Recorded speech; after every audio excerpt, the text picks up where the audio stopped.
Bueno, vamos a pasar directamente a la palabra. Se leía esta tarde en Mateo capítulo 24, el capítulo de la enseñanza escatológica o profética del Señor Jesús, capítulo que yo creo que deberíamos de leer, y lo digo en serio, como mínimo una vez a la semana. Una vez a la semana ustedes tienen que leer el capítulo 24 del Evangelio según San Mateo. Es muy parecido a Lucas 21, con algunos matices un poquito diferentes en un evangelio o en otro, pero Mateo 24 es un capítulo extraordinario. El jueves, Rosa, cuando estemos en el Monte de los Olivos, que vamos a estar en el Monte de los Olivos, esta porción la vamos a leer y te vas a dar cuenta que leerla allí y explicar allí lo que ustedes van a ver es completamente diferente a explicarlo aquí. Así que recuerda esto. Jesús sale del templo. El templo existía en su época. Hoy en día no hay templo. Hace 2000 años que se fue destruido el templo por las legiones del Imperio Romano. El sueño dorado de los judíos o de muchos de ellos es la restauración del templo, pero en los tiempos de Jesús ese templo existía. Era el centro religioso de la época, era donde estaba la presencia del Señor, donde la gente iba a adorar, donde la gente iba a cantar al Señor, a llevar sus diezmos, sus ofrendas, a alabar al Señor. Y cuando salían del templo, hemos leído esta tarde que los discípulos, como buenos judíos, se sentían muy orgullosos de ese templo, que Herodes lo había ampliado. Saben que era el segundo templo que se construyó en la época del retorno de Babilonia, cuando volvieron de Babilonia con Esdras, Nehemías, con Zorobabel. Pero Herodes lo amplió y lo llenó de oro por todas partes. Un templo increíble, un templo tremendo. Los romanos se quedaron sorprendidos cuando lo vieron. Dijeron, los judíos son poco tontos. Construyen un templo tan grande y está vacío. No tiene ningún ídolo dentro. Es que Dios no es un muñeco que se pueda hacer de oro, de plata o de piedra, ¿verdad? Y cuando salían del templo, los discípulos le muestran al Señor las maravillas de ese templo, lo grande que era, lo enorme que era, lo hermoso que era. Y el Señor les da un golpe bajo. El Señor le dice, observarlo bien, mírenlo bien, porque en menos de una generación no quedará piedra sobre piedra de este templo. Efectivamente, 37 años después de lanzar esta palabra profética, 37 años después, el templo quedó totalmente destruido hasta este momento. Desde el año 70 después de Cristo hasta este momento, no hay templo en Jerusalén. Se cumplió literalmente la palabra. Pero la palabra golpeó tanto el corazón de estos discípulos que ellos salieron del templo, bajaron todo el torrente de Cedrón, lo subieron, se van al Monte de los Olivos. Y allí dice uno de los evangelios que solamente 4 de los 12 se acercan al Señor y le preguntan aparte, ¿cuándo? ¿Cómo? ¿Cómo va a ocurrir todo esto? ¿Cómo que nuestro templo va a ser destruido? ¿Qué señal habrá?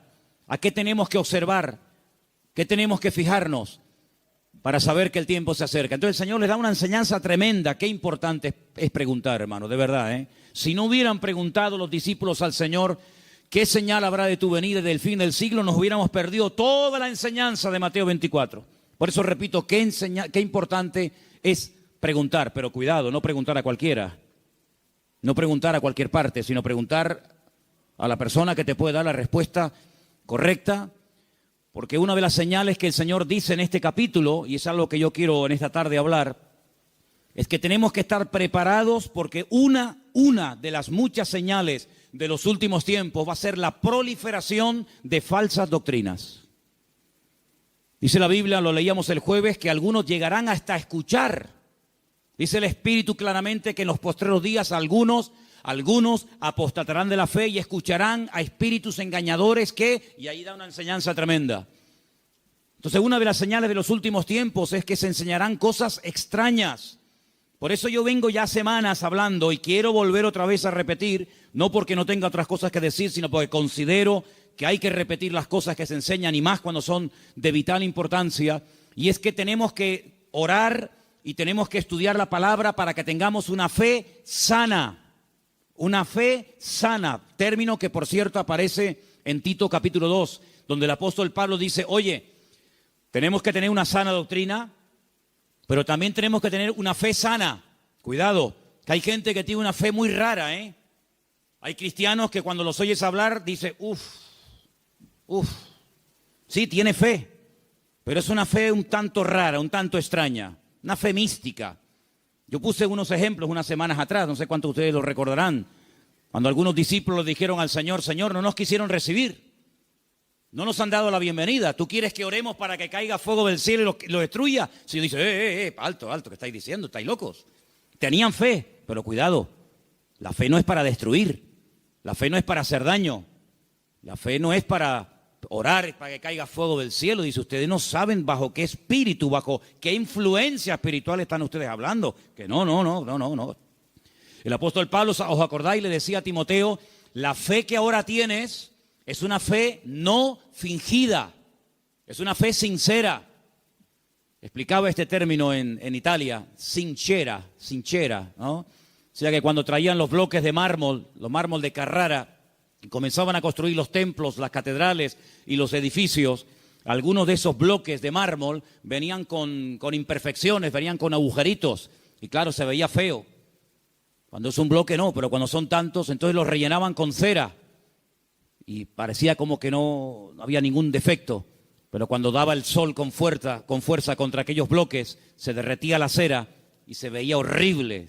Decían, manden bloques sin cera, manden bloques sin cera, para que después cuando salga el sol no se quede esto de una forma tan fea y de tan mal aspecto, ¿no?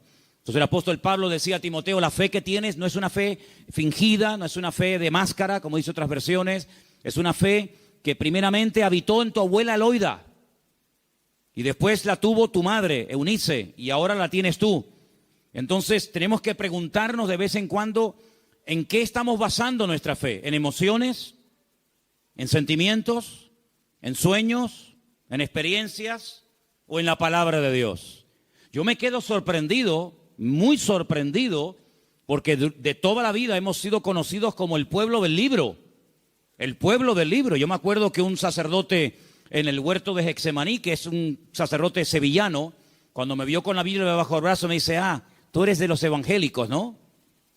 Porque ustedes siempre están con la Biblia en la mano. A mí me echó un piropo tremendo. Si pensaba que me iba a ofender, es todo lo contrario. Efectivamente, hemos sido conocidos y hay de nosotros que nos dejen de conocer por dejar de utilizar el libro, las Sagradas Escrituras, ¿verdad? Pero hay un desapego últimamente tremendo. Claro, se ha metido la gente en el mundo del internet y se ha metido en los cultos a distancia y se ha metido por aquí y por allá, que han entrado en las iglesias cosas pero muy, muy raras, muy extrañas. El jueves les conté algunas cosas que he visto ahora. He visto allí en Milán, donde he estado ahora mismo. Creyentes que están asustados, creyentes que si la maldición, que si... Pero vamos a ver, hermanos, pero dice la Biblia que somos más que vencedores, que mayor es el que está en nosotros que el que viene contra nosotros. Creyentes que solamente desde que yo conocí ahora un matrimonio de hermanos de Ecuador que llevaban más de 10 años en esa congregación y dice, hermano, nos ha impactado mucho cómo usted la palabra. Y le digo, bueno, es que yo predico de la palabra. Y dice, es que yo hace años que no escucho un mensaje de la palabra. Digo, bueno, ¿y usted qué escucha entonces?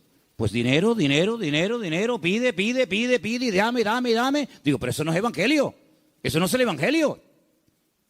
Yo no sé de dónde se han sacado esas enseñanzas. Hay predicadores que solamente tienen un tema monográfico, solamente saben pedir y no hablan de Cristo, no hablan del amor, no hablan del infierno, no hablan de la ira de Dios, no hablan del cielo, no hablan de la salvación. No, solamente tienen una obsesión y claro, prosperan, pero ellos, los demás no, solamente prosperan ellos.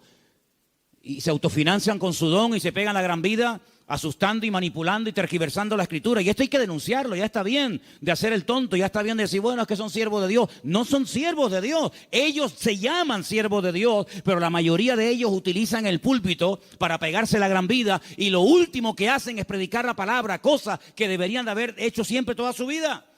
Y una de las cosas que tenemos que tener bien claro en los últimos tiempos es que van a proliferar falsas enseñanzas y falsas doctrinas. Y los sobreénfasis, qué peligrosos son los sobreénfasis, hermano. Déjeme que me explique. Tenemos que predicar todo el consejo de Dios. ¿Cuántos dicen amén? Toda la palabra de Dios. No podemos estar todos los días comiendo espagueti por la mañana, espagueti por la noche, Pero hermano, está bien, a mí me gusta la pasta, pero 365 días comiendo lo mismo. Pues cuánta gente, hermanos, solamente saben un tema y lo sacan de ese tema y no saben nada. Que si el dinero, que si las profecías. ¿Sabe cuánta gente, hermano, van a las congregaciones para que alguien ore por usted y le den una palabra y le den una profecía? Mire, me leí hace unos días la biografía de la señora White. Madre mía, pero es un disparate. Una señora que dice que llegó a tener 2000 visiones y sueños proféticos. 2000. Y cuando murió, dejó más de 70 libros. Los disparates que esa señora enseñó. Claro, le dan un sobreénfasis a qué, al día de reposo. Sí, pero es que espérate un momento, es que la Biblia no solamente el día de reposo. Hay otras muchas cosas. Si te crees que porque guardas esto y no cumples con todo lo demás, te vas a salvar, te equivocas, amigo. Es como las iglesias que están todo el día, hablan lengua, y venga a hablar en lengua, y venga profecía, y venga a hablar en lengua. Pero hijo, vamos a ver. El apóstol Pablo decía, y si alguien entra en una iglesia y ve a todo el mundo hablando en lengua, ¿qué van a decir? A ver, dígalo usted. ¿Usted qué diría? ¿Que están locos? Pero ¿cuántas iglesias son así? ¿Cuántas iglesias son así que parecen locos? Yo fui hace muchos años a una congregación en Las Palmas, y bueno, yo estaba predicando, y en medio de la predicación se levantaba la gente, se caían ahí al suelo y empezaban a gritar y a revolcarse. Y yo decía, ¿qué le pasa a esta gente? Entonces yo miré al pastor que estaba allí y le digo, ¿qué le pasa? Dice, no, es el poder de Dios. Digo, ¿cómo es el poder de Dios? Pues si está haciendo el perro. Estaba haciendo el perro. Y el otro en la esquina poniendo un huevo. Digo, ¿pero qué poder de Dios? La Biblia dice en Romanos 12 que el Señor es nuestro culto racional. Por favor, que parece, damos una imagen, nosotros no, gracias a Dios, pero ¿cuántas iglesias dan una imagen al mundo de que son locos? Y ya está bien, hermano, de callarnos, y ya está bien de decir, bueno, son así. No, son barbaridades que avergüenzan al evangelio. Y tenemos que denunciarlo, porque el que sabe hacer lo bueno y no lo hace, es copartícipe con eso. No les contaba el jueves que acabo de conocer ahora a un pastor en Milán que se tira en la plataforma cuando llega el momento de la ofrenda y le dice a la gente que lo tienen que tapar con dinero. ¿Pero cómo? Sí. Él dice, no, mira, aquí todavía se me ve algo de tela, tienen que tapármelo. Increíble. Un pastor que la congregación un día le regaló un coche, cogieron una ofrenda en la congregación, le regalan un coche al pastor y a los 2 días se sube al púlpito y dice, hermano, Dios me ha dicho, mentira, Dios no dijo nada, eso es falso, pero él dice, Dios me ha dicho que este no era el coche que ustedes tenían que regalarme, era uno más grande y superior. Y la gente tan tonta va, lo cambian y compra uno más grande. Y yo le decía, pero ¿ustedes qué hacen allá adentro? ¿Por qué no se le va a hablar, salgan corriendo? Eso no es iglesia, eso no es nada, eso es un circo. Eso es una vergüenza para el evangelio. Es que tenemos miedo, porque nos ha dicho que si nos vamos se nos va el espíritu y si nos va la bendición. Digo, hágame el favor. Oye, que a mí nunca me ha tocado la breva de caer en una iglesia de estas, ¿eh? A mí nunca me ha tocado una breva de estas. Siempre, de verdad, a mí me toca una iglesia de estas y es que me voy al Antiguo Testamento con la espada y el arco. Increíble, hermanos. Entonces tenemos que retornar a la palabra de Dios es nuestra base. No podemos entrar en locuras y en disparate. Todo lo que usted pueda pensar, soñar, sentir o lo que sea, si no va de acuerdo 100% con la palabra, no es de Dios. La palabra de Dios es la base, es el fundamento de nuestra fe. Y no necesitamos nada más que la palabra y nuestra experiencia, nuestra relación con el Señor. Yo creo que algunas personas no han terminado de descubrir lo que significa enamorarse del Señor y enamorarse de la palabra. Por eso buscan fuera, porque cuando un hombre está enamorado de su mujer no tiene que buscar otra. Y cuando una mujer está enamorada de su marido, no se le van los ojos detrás de otro. Cuando usted está enamorado de Cristo, no le tienta nada ni nadie, porque usted sabe en quién ha creído. Y a mí me da la impresión de que hay mucha gente hoy en día en las iglesias que son religiosos, pero no han nacido de nuevo, porque la persona que nace de nuevo no hace estas barbaridades, porque ofende al Señor. O no conocemos la historia de este joven llamado José, un hombre que nunca fue a un culto. José nunca fue a ningún culto. José nunca leyó la Biblia. Pero José un día tuvo un momento en el que fue tentado y él dijo, yo no puedo hacer esto porque pecaré contra mi Dios. Y uno dice, pero ¿cómo sabía este hombre que eso era pecado? Porque él tenía comunión con el Señor. Y cuando una persona tiene comunión con el Señor y conoce al Señor, sabe lo que le agrada y lo que no le agrada al Señor, aunque no lo hayas leído. Porque el Espíritu Santo que mora en ti te da testimonio de que eso es o no es la voluntad del Señor. ¿Cuántos dicen amén? Entonces hay que retornar a la Biblia, hermanos. Claro, hay gente que se atiborra de libros y venga libros. Hermano, este es el libro que Dios nos ha dado. Escudriñar las Escrituras, dice la Biblia, porque ellas son las que dan testimonio de mí. Y mire, hermano, yo antes de irme para Italia les comentaba de aquellos 10 leprosos, ¿acordáis? Aquellos 10 hombres que bajaron de las montañas porque tenían fe, pero momento. Yo les dije a ustedes y espero que no hayan olvidado esa enseñanza, porque para mí es de vital importancia. Ellos tenían fe. Por eso bajaron de la montaña. Ellos tenían fe, por eso clamaron al Señor. Pero el Señor no los sanó así instantáneamente, sino que el Señor les dijo, id y mostraos a los sacerdotes. Ellos no sintieron nada, ellos no vieron nada. Ellos seguían estando leprosos, pero ellos en obediencia se ponen a caminar y mientras caminan, automáticamente se produjo el milagro. Por eso, ¿se acuerdan cuando yo les dije que fe más obediencia es igual a la bendición de Dios? Por eso hay gente que tiene fe, pero no crecen, no maduran, porque es una fe a veces extraña, envenenada, contaminada, porque han estado en tantos sitios que, permítame la expresión, tienen un potaje en la cabeza. Pero cuando usted conoce al Señor y a su palabra, y usted tiene una fe sana, bien encaminada en las cosas del Señor, usted sabe que la fe, si no tiene obras, y la fe, si no obedece al Señor, no sirve de nada. ¿Cómo usted va a pretender con la fe que tiene viviendo en desorden, sin poner en práctica los mandamientos del Señor? Que Dios le bendiga. Primeramente tendrá que ponerse en orden para que el Señor pueda hacer maravillas en su vida. ¿Y cuántos creyentes en las iglesias son una cosa aquí y fuera son otra? Sí, tienen fe, pero el testimonio que dan es pésimo. Bendito sea la palabra cuando el Señor dice a través de la boca de Pablo, no me avergüenzo del evangelio, porque es poder de Dios. Espero que el evangelio no tenga que arrepentirse y no tenga que avergonzarse de la conducta que está llevando fuera. Porque aquí todos somos muy buenos, aquí todos levantamos las manos, o el que quiera, y aquí todos somos muy santos. Pero, ¿y por fuera? Porque a mí de qué me sirve que vengas aquí, gloria a Dios y aleluya, si luego en la calle eres un desorden y vives en pecado, estás viviendo en adulterio, estás viviendo en fornicación, tienes un mal testimonio en la familia. No, si tienes que plantearte tu relación con Dios. ¿A qué vienes aquí? ¿A cambiar o a qué? ¿A fichar como en un trabajo? No, fui al culto. Sí, fui al culto porque te entró por aquí y te salió por ahí, porque no ha habido cambios en tu vida. Esta es una iglesia donde queremos que la gente venga, gloria a Dios, sí, pero que vengan a cambiar. Y que sepan que aquí no vamos a estar con tontería ni con experiencias extrasensoriales, sino que aquí te vamos a llevar a la palabra. Y la palabra te va a hablar y el Espíritu va a hablar a tu corazón. Y en cuanto veamos cosas extrañas que no son de Dios, pues te las tendremos que decir. Y claro, algunos estas cosas no lo entienden y dicen, no, es que aquí no hay amor. Bueno, si usted entiende el amor, que le vamos a decir lo que usted quiere oír, evidentemente aquí no lo va a encontrar. Aquí le vamos a decir lo que dice la palabra. Y los que estamos, los que vienen, se adaptan a lo que hay, y si no, pues que el Señor le bendiga y que le lleve a otra iglesia. Pero aquí no vamos a ceder ni un milímetro por agradar los oídos, por tener mucha gente, porque si tener mucha gente significa bajar el listón de la santidad de Dios, amigo, hasta ahí hemos llegado. La palabra dice que sin santidad nadie verá al Señor. Me da igual si es fulanito de tal, don fulano de tal. Sin santidad nadie verá al Señor. Es que yo canto, que me da igual. El diablo canta mejor que nosotros. Sin santidad nadie verá al Señor. ¿Qué es santidad? Vivir como Dios manda. Es que yo no quiero vivir como Dios manda. Pues a ver lo que haces. A ver lo que haces. Porque tarde o temprano te vas a sentir confrontado con la palabra. Claro, la carne siempre te va a decir que no pasa nada. ¿No se lo dijo Satanás a Eva? ¿Qué le dijo Satanás a Eva? ¿Por qué no comes? Y dice, porque Dios me ha dicho que si como muero.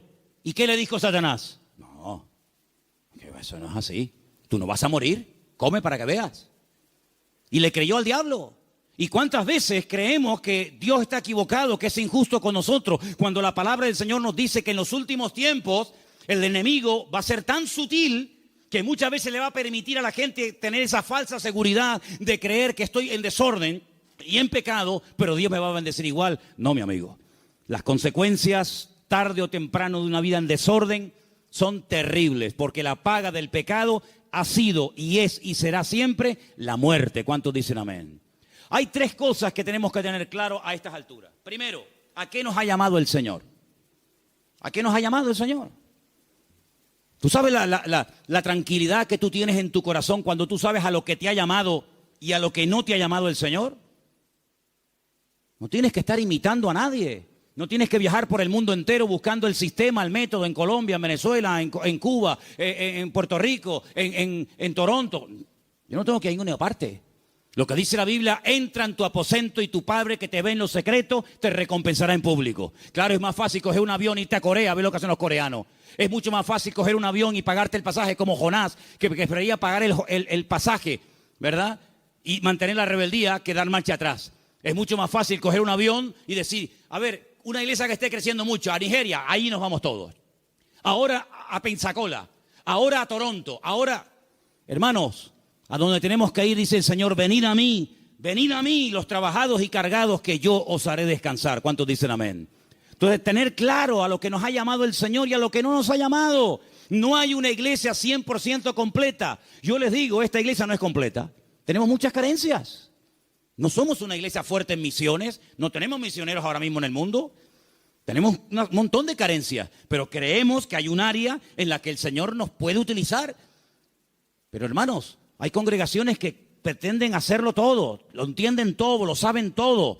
Y la Biblia nos enseña que somos un cuerpo y que nos necesitamos los unos de los otros. Y capaz que lo que el Señor nos ha dado, tal vez no lo tenga el hermano de la esquina, pero el hermano de la esquina seguro que Dios le ha dotado con algo que nos hace falta a nosotros. Y así nos complementamos y trabajamos en el mismo sentir, en un cuerpo en el Señor. ¿Cuántos dicen amén?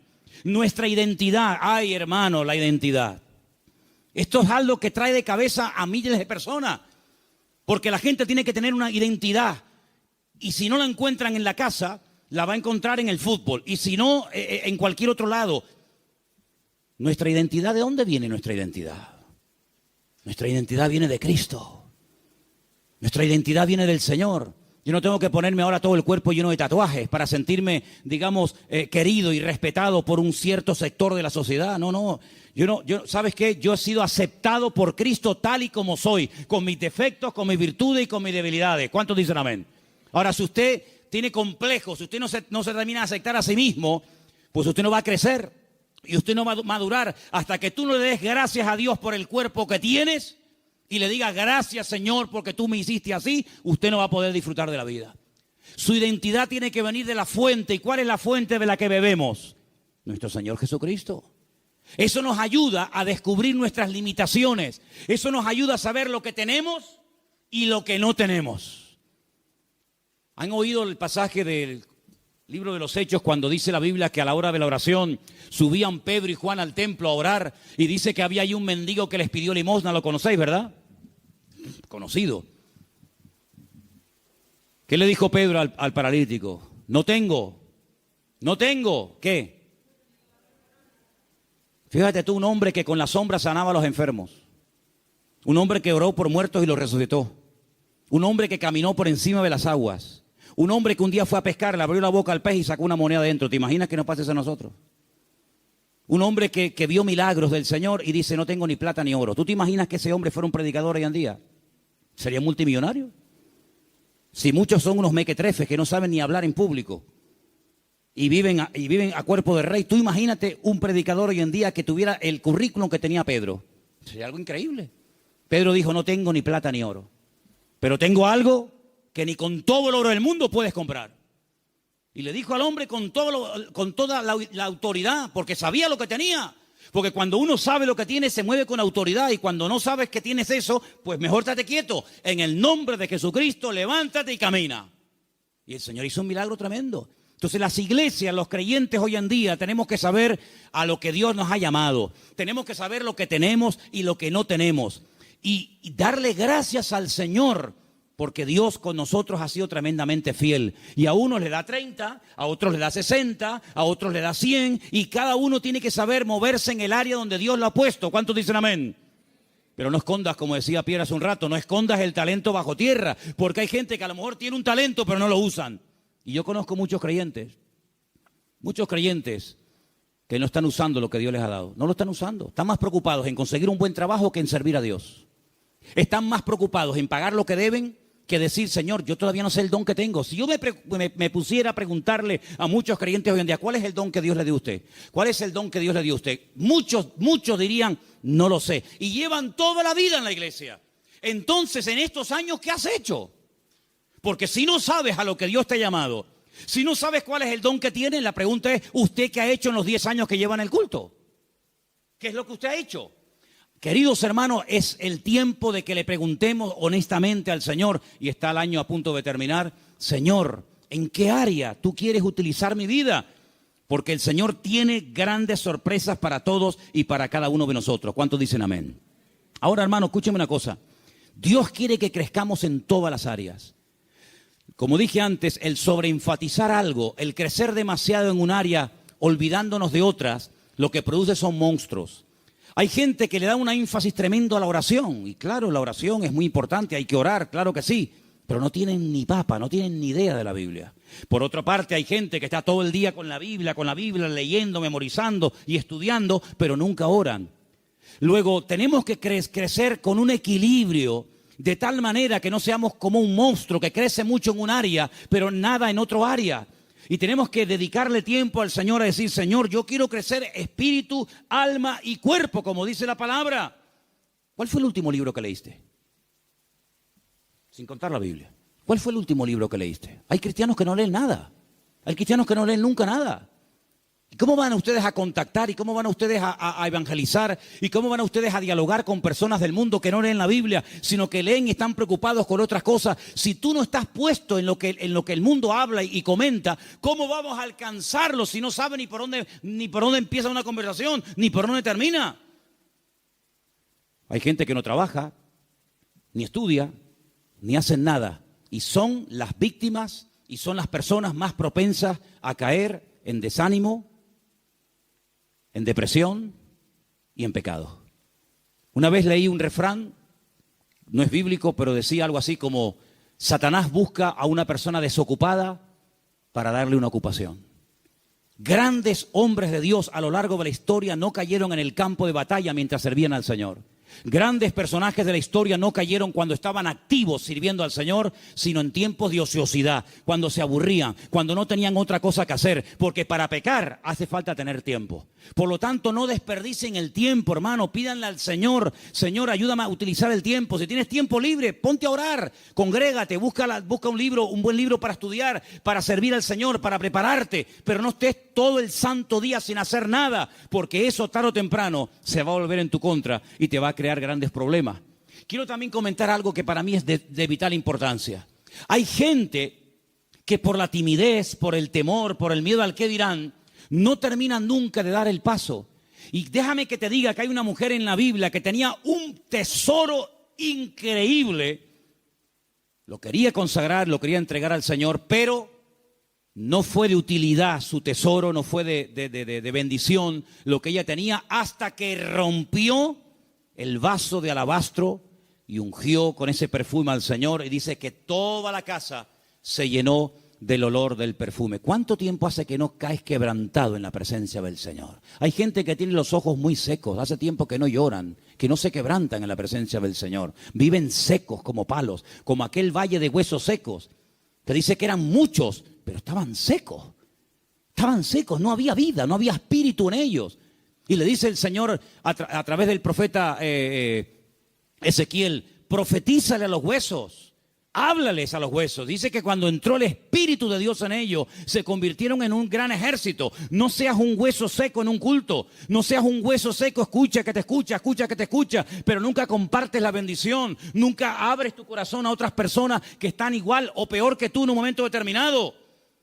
Pídele al Señor antes de que finalice el año, que está ya como quien dice a la vuelta de la esquina, poder ganar almas a los pies de Cristo. ¿Cuál fue la última persona que ganaste para Cristo? Yo estoy seguro, no lo voy a preguntar, porque no quiero que te sientas mal. Bueno, sí quiero que te sientas mal. Sí. No, que si no sería falso. Sí quiero que te sientas mal. ¿Cuántas almas has ganado para el Señor en este año? ¿10? ¿5? ¿1? No has ganado a nadie este año. Si yo no gano ni un alma para Cristo en un año, yo me muero. Le diría al Señor: Señor, llévame contigo. Ya mi ministerio se secó, ya se secó.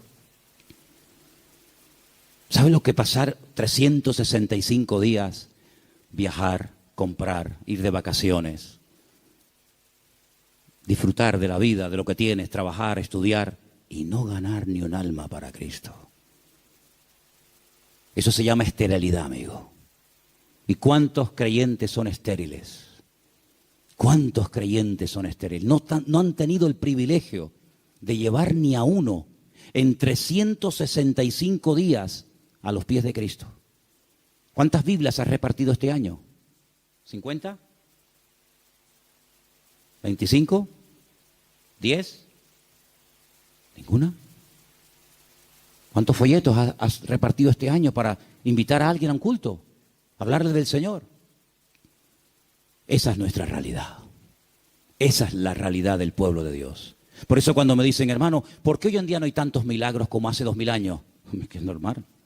Porque el nivel de consagración y de compromiso del creyente del siglo XXI no tiene nada que ver con el creyente de los primeros siglos de la era cristiana. Aquella gente vivía para y por Cristo. Estaban obsesionados con el Señor. Hoy en día es muy, muy, muy difícil encontrar a uno en una iglesia que tenga las ideas claras, que dedique tiempo a la semana, 1 hora a la semana, un par de horas a la semana, para decir, ahora no voy a trabajar, no voy a ni móviles, ni internet, ni nada, sino voy a salir a la calle a ver si el Señor me pone a alguien en el camino, voy a evangelizar a un chico en el parque, a una señora que esté por ahí caminando. Es muy difícil encontrar a jóvenes, incluso hoy en día, obsesionados por Cristo. Yo le decía hace poco a un pastor, en mi época, cuando yo me convertí al Señor, todos los jóvenes en mi iglesia solamente queríamos una cosa, ir a la escuela bíblica, prepararnos y servir al Señor. Esa era la obsesión. Llegamos a ser hasta criticados. Algunos de la congregación decían, pero ¿ahora qué pasa? ¿Que todo el mundo se quiere ir al seminario y prepararse para servir al Señor? Hasta recibimos crítica en aquellos tiempos. Y en aquellos años surgieron un montón de pastores que hasta el día de hoy, son los que están. Pero pastores que ya tenemos 50 y pico años largos, porque te hablo hace ya 30 y tantos años atrás. Bueno, pues 35 años han pasado desde que yo estoy sirviendo al Señor y yo no he visto que ese deseo de servir al Señor a tiempo completo, como misionero, como pastor, como evangelista, como lo que sea, se ha ido diluyendo, se ha ido perdiendo. Y tú puedes observar hoy en día en los púlpitos que los pastores pues ya tienen de 50 años para arriba, si no más. Dime qué pastor hay, nómbrame 10 pastores en Tenerife que tengan 21 años como yo fui el primer pastor. Bueno, yo fui pastor con 19, pero dime 5 pastores en Tenerife que tengan 20 años y que sean pastores en este momento con 20 años. Ni uno. En mi época todos teníamos esa edad. Empezamos con 19, 20, 21 años hasta ahora. Tenemos que recuperar tantas y tantas cosas. En mi época no había la mayoría de las cosas que hay hoy en día. En mi época no había WhatsApp, no había internet, no había páginas web. Los cultos eran muy sencillitos, eran muy normales, no había tanta parafernalia de sonido. Parece que hoy en día la puesta en escena tiene que tener esto y aquello, porque parece que si no, el culto como que no fluye. En aquella época una guitarra española, pum, a la calle, encima un banco, orábamos, venía la gente, estaba el Señor, una sencillez tremenda. Eso tenemos que volver a recuperarlo, porque nosotros estamos en este mundo, ¿para qué? ¿Para qué estás tú en este mundo? Y dime, ¿para qué estás? Para llegar a una edad y decir, bueno, yo ya tengo mi casita, mis mueblecitos, mi paguita. Qué vida tan triste, perdóname. Qué vida tan triste. Estar esperando a yo jubilarme, para estar ahí esperando a la muerte. Este verano, cuando hice a un pueblo, había 3 personas en el pueblo. 3 personas en un pueblo, allí arriba, en los cañones del Sil, en Galicia. Cuando llegué, hablé con esos 3 viejitos y le digo, ¿qué tal? ¿Cómo están? Los 3 al momento me dijeron, aquí estamos esperando la muerte. Digo, ostras. Yo déjame dar un paso atrás, no sea que me pase a mí algo también. Dice, los jóvenes se han ido todos. Los jóvenes del pueblo se fueron. Y aquí estamos esperando a la muerte. Digo, madre mía, pero qué futuro de vida. Que le puede venir dentro de 6 meses, dentro de un año, dentro de yo qué sé cuánto. ¿Y tú qué estás esperando? Si tú pudieras hoy tocar un botón y apretando ese botón consiguieras lo que tú tanto quieres tener en la vida, ¿qué sería lo que tú más anhelas tener? ¿Pasa ese botón por agradar y honrar al Señor? Yo quiero que en esta noche nos hagamos estas preguntas, hermanos. ¿Qué estamos haciendo con nuestras vidas? ¿Qué estamos haciendo con nuestras vidas? ¿Sabes? Hace unos días pensaba lo mismo que llevo años pensando. Se nos ha ido otra vez el año. Hoy es 20, ¿no? 20 de noviembre. Pero sí que parece que el otro día estábamos en el retiro con el pastor Antonio en el Puerto de la Cruz. Y yo me acuerdo que el otro día tuvimos el retiro donde hablábamos de Amalek. ¿Se acuerdan? Pues, ¿cómo puedes pasar tanto tiempo? Y el campamento de jóvenes ya pasó. Y las vacaciones de verano se fueron. Otro invierno más. Y ahora, este mes, así, volando, llega diciembre y otro año más. Hermanos, algo tiene que cambiar en nuestras vidas. Te tienes que replantear tu tiempo, tu vida, tu juventud, tu matrimonio, tu familia de una forma diferente. Tú no puedes ser un parásito en una iglesia. Tú no puedes ser una persona ahí sentada 1 año, 2 años, 4 años, 5 años, 10 años, 30 años. Uy, se murió el hermano. Señor, toma, te lo mandamos, otro para arriba. No, hermano. Sea una oveja productiva. Involúcrese en las cosas del Señor. Tenga ilusión por las cosas del Señor. Y yo creo que si nosotros verdaderamente buscamos al Señor de todo corazón, hay tantas cosas que podemos hacer todavía para el Señor. Yo, hermano, yo tengo más ganas de servir al Señor que nunca. Pero yo no quiero que esta iglesia sea un freno para mi vida. Yo no quiero que esta iglesia se convierta en un tapón para mí, ¿eh? Yo tengo mucho más visión que estar aquí, ¿eh?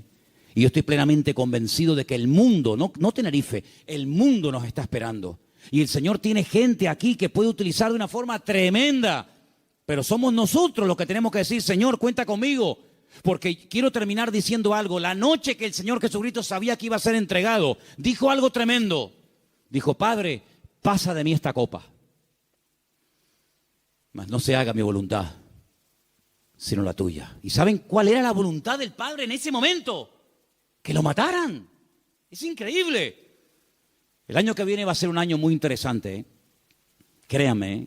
Va a ser un año tan interesante. Porque ya empezaron los dolores de parto, pero los dolores de parto no duran siempre. No, hermana, yo no entiendo mucho de esto, yo nunca he parido, ¿no? Pero más o menos hablo de la teoría. Los dolores de parto están ahí, pero llega un momento que se acabó el dolor, nace el chiquillo y ya está. Bien. Llevamos años con dolores de parto. Europa ya lleva años en dolores de parto. España ni te cuento. España yo creo que le van a tener que hacer una cesárea dentro de poco. Porque no hay forma de que salga el chiquillo, ¿eh? ¿Vale? Estamos con dolores de parto hace mucho tiempo. El año que viene van a salir muchas cosas, van a parir muchas cosas que se han ahí retenido con dolor. Bien. Estoy recibiendo llamadas de Estados Unidos. Muy interesantes, por cierto. Para muchos, sobre todo para gente de Latinoamérica, más que para gente de Europa, Estados Unidos era el sueño dorado.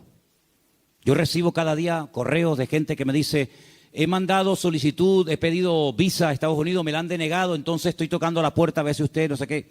No te puedes ni imaginar la cantidad de gente que me escribe cada día de montones de lugares que primero tocan a la puerta del tío Sam.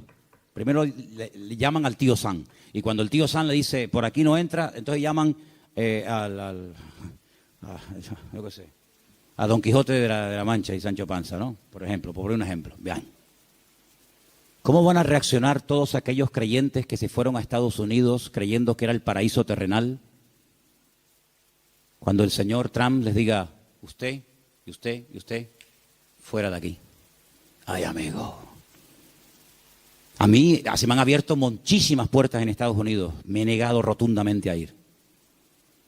Porque mi confianza y mi refugio no está en América, mi refugio está en Dios. Ahí está mi confianza. Y el libro de Proverbios dice, más vale bocado seco y en paz. ¿Eso qué? Un cacho de pan, pero con la bendición de Dios. ¿Se puede tener un trozo de pan con la bendición de Dios? Sí, claro. ¿Y se puede tener abundancia sin la bendición de Dios? Tan claro, por supuesto. ¿Qué te crees? ¿Que toda abundancia viene del cielo? Ay, amigo. ¿La bendición que es solamente tener o la bendición pasa por ser? Cuidado con eso. ¿Cómo van a reaccionar tantos y tantos que se fueron a América creyendo que aquello era el paraíso terrenal, que ya por fin el sueño dorado se había cumplido y que ahora le digan, vuélvanse a su tierra? Ay, amigo. Ha llegado el momento, hermanos, si no lo veis, lo vais a terminar viendo y entendiendo. Ha llegado el momento que todos los creyentes del mundo, en el único en el que nos vamos a poder refugiar, como siempre ha tenido que ser así, pero parece que se ha olvidado, es en el Señor nuestro Dios. Él es nuestro pronto auxilio en las tribulaciones. Me llaman hermanos de Estados Unidos, ya han empezado las pintadas en iglesias evangélicas de hispanos diciéndole, váyanse a su tierra. No te puedes ni imaginar cuántas. Claro, eso no sale en las televisiones. Incluso persiguiendo ya a algunos judíos. Fíjate tú, el país del mundo donde más judíos hay, más que en Israel, es en Estados Unidos. Y ya muchas sinagogas están vendiendo en Nueva York, en New Jersey, en muchos lugares, porque ya están metiéndose con los mismos judíos. Pero es que todo eso está profetizado, hermanos. Todo eso está escrito. Que cada uno tendrá que volver a su lugar de origen. Y allí el Señor va a entrar en juicio con cada uno de nosotros. Así que el único escondedero, el único refugio va a estar en nuestro Dios. Nuestro refugio es el Señor Dios Todopoderoso. no es un país, no es una nación. Mire, si usted consigue aquí el mejor trabajo del mundo y gana miles de euros, pero usted no tiene la bendición de Dios sobre su vida, lo que usted tiene se va a volver en su contra. Porque he conocido a muchas personas que lo que buscan es una salida económica, un bienestar material, pero usted lo que tiene que buscar es la voluntad de Dios. Porque teniendo la voluntad del Señor, estemos donde estemos, el Señor está a nuestro lado. Ahora, si usted cree que el Dios de Estados Unidos es más grande que el de Garcilaso de la Vega, coja el pasaje y váyase mañana sin falta. Pero el Dios de allá